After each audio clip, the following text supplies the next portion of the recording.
यहाँ चाहिँ नि ग्रह दशा लागेका मान्छेहरूलाई अब शान्ति गर्न भनेर मानिसहरू चाहिँ आउनुहुन्छ।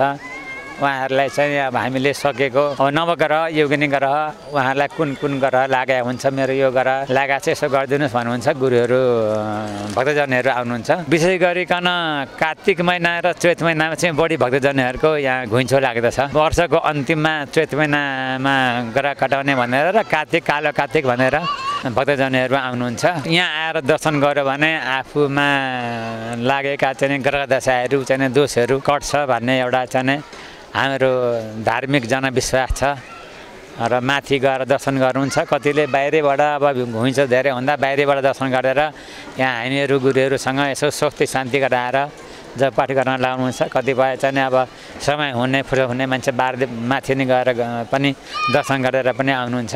जपा कुसम समकासम कासे पेप महाधुतिम तमरिम शर्मा पावणम प्रणव तस्मै दिवाकरम दधि शङ्ख तुषारावम छिन्नदान समभम नमामि नमामि समर मुकुट भूषणम धर्णी गर्भ समुन्तम विद्युत कान्ति सम परम कुमार शक्ति ह तमंगलम प्रेम प्रेङ्गुलिकाले काशनम रूपेण पतिभूतम सुमाम देवा नाम छ ऋषि नाम छ गुरु काञ्चन शनिमा बुद्धि वेशम तलिक नमामि बिरपितम हिम कुण्डमिन्दलामम दैतना परगुरुम सर्वस्तारा पार्गना भार्गनामाम लीलाञ्जन सभाभास रवि पृथम एमा गर्जम छायामार तम तम तम नमामि शनेश्वरम अर्धकार्य महावीर चन्द्रादित्य विवर्धन सिंहिका गर्भ समुतम तम राहु प्रेम्या भनेर 90 ग्रहको चाहिँ हुन्छ। सूर्यादि नवग्रह छ। सूर्य पिङ्गला सोम चन्द्र मङ्गला भौम भ्रामरी गुरुपति धान्ना शुक्र सिद्धा शनि उल्का राहु सङ्गटा केतु विकटा जनग्रह शासन देउन भनेर हामीले गर्दिन्छौँ।